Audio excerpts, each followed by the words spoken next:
Hosting the Oscars can be a no-win type of proposition because either you do well and people go, okay, yeah, sure, or you do badly and people tear you apart for the rest of your life. So why am I doing this? I don't know. That question, it's a very good question. I ask myself that question as I go to sleep every night.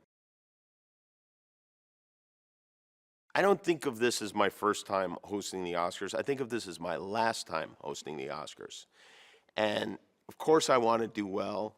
It's a little bit of a difficult situation because the audience at home wants to see you tear everyone to pieces, and the people in the room are. This is the greatest night of their lives, and all I can do is ruin it. So it's a tight wire act.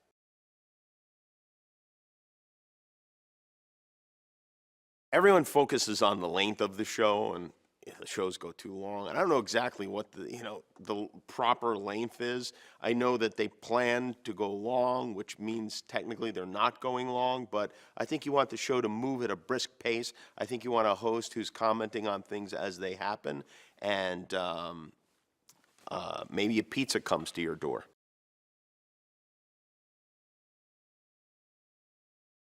I think I've watched every Oscar telecast since I've been, I don't know, 7 years old. One thing that I remember that I thought was just great, I never heard of the guy before, and I think that's one of the things that's great about the Oscars. Roberto Benigni, you remember when he walked across the seats? It was almost punk rock. It was it was some combination of Fred Astaire and crowd surfing, and I thought that was just amazing. And I've always been interested in him since then.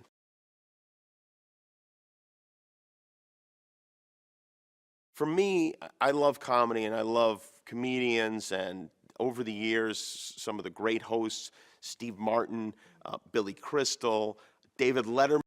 So to be included in this group is, Ellen DeGeneres and Chris Rock is humbling. It really is, and it's something that very few comics get the opportunity to do, and for me, that's very exciting. I remember seeing the first Superman movie starring Christopher Reeve and the credits flying at you and the excitement that went along with that. I remember seeing Star Wars in the theater, and it's just like, I mean, it's like you're on another planet.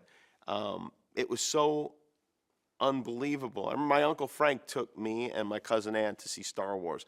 And at the end of the movie, we were like, oh my God, this was unbelievable. We looked over at Uncle Frank and he was sound asleep. So movies affect people in different ways.